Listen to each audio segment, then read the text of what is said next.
ఓం శ్రీకృష్ణాయ వాసుదేవాయ హరయే పరమాత్మనే ప్రణతః క్లేశనాశాయ గోవిందాయ నమో నమః.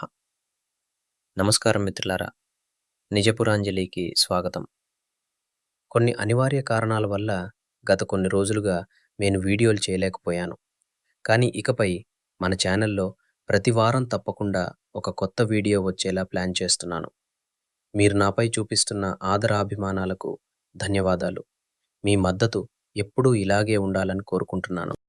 మహాభారతంలో త్యాగానికి, పతిభక్తికి, పుత్రశోకానికి ప్రతీకగా నిలిచిన ఒక మహారాణి. భర్త అంధుడని తెలిసి తాను కూడా జీవితాంతం చీకటిలోనే ఉండిపోవాలని నిర్ణయించుకున్న ఒక అసాధారణ స్త్రీ. నూరుగురు కౌరవుల తల్లి. ఆమె గాంధార రాకుమారి, గాంధారి. ఆమె కళ్లకు కట్టుకున్న గంతలు కేవలం వస్త్రపు ముక్కలా లేక ఆమె పాత్రలోని లోతైన సంఘర్షణకు చిహ్నమా? ఈరోజు ఆమె పాత్రను సంపూర్ణంగా విశ్లేషిద్దాం.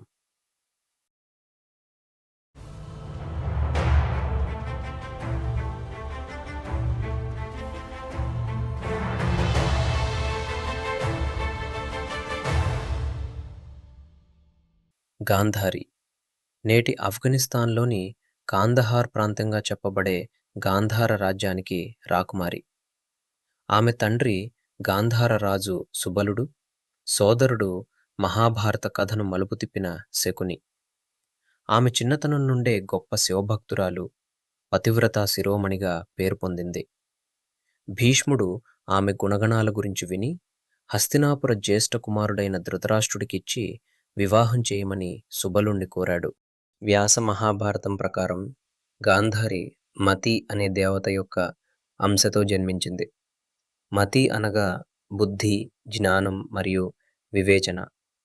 జ్ఞాన స్వరూపిణి అయిన దేవత మానవ రూపంలో జన్మించి పుత్రమోహం మరియు భర్తపై గుడ్డి భక్తి అనే భావోద్వేగాల కారణంగా తన వివేచనను సరైన సమయంలో ఉపయోగించలేకపోయిందని చెప్పడం గాంధారి పాత్రలోని అతిపెద్ద విషాదం. గాంధారి జీవితం రెండు ముఖ్యమైన ఘట్టాలతో ముడిపడి ఉంది. ఒకటి ఆమె పొందిన వరం, మరొకటి ఆమె ఇచ్చిన శాపం. ఒకసారి వ్యాస మహర్షి హస్తినాపురానికి వచ్చినప్పుడు గాంధారి ఆయనకు ఎంతో భక్తి శ్రద్ధలతో సేవ చేసింది. ఆమె సేవకు మెచ్చిన వ్యాసుడు ఏమీ వరం కావాలో కోరుకో అనగా ఆమె తన భర్తలాగే పరాక్రమవంతులైన నూరుగురు కుమారులు కావాలి అని కోరుకుంది. వ్యాసుడు ఆ వరాన్ని ప్రసాదించాడు. ఈ వరమే కౌరవుల జననానికి కారణమైంది. కురుక్షేత్ర యుద్ధం తర్వాత తన నూరుగురు కుమారులు మరణించడంతో గాంధారి పుత్రశోకంతో కుమిలిపోయింది.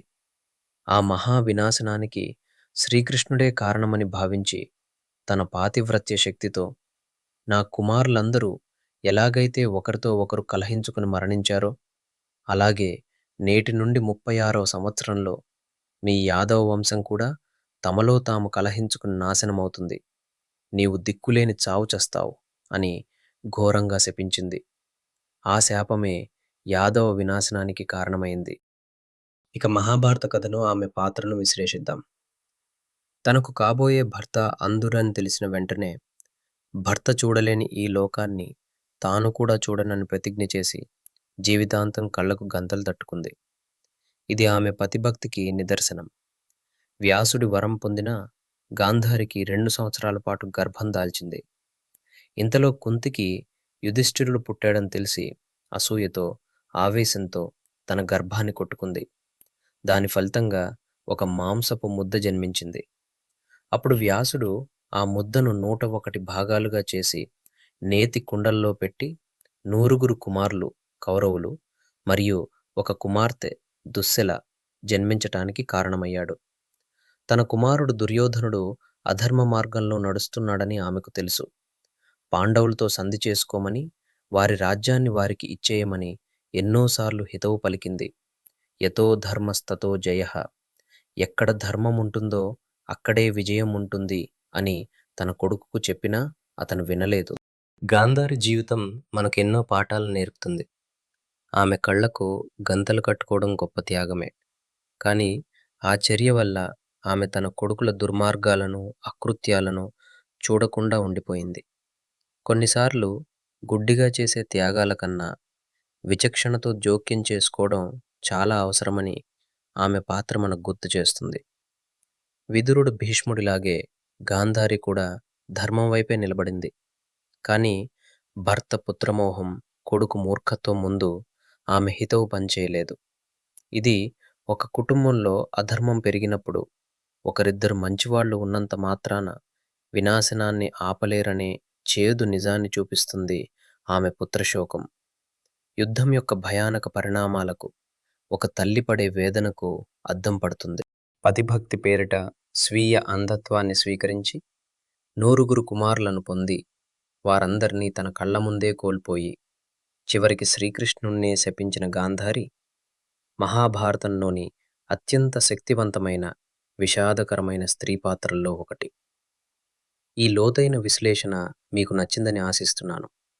ఇలాంటి మరిన్ని ఆసక్తికరమైన కథలు, రహస్యాలు తెలుసుకోవాలంటే ఛానల్ని సబ్స్క్రైబ్ చేయడం మర్చిపోకండి. తదుపరి ఎపిసోడ్లో మరో ఆసక్తికరమైన పాత్ర గురించి తెలుసుకుందాం. అంతవరకు సత్యాన్ని అన్వేషించండి. హరే కృష్ణ.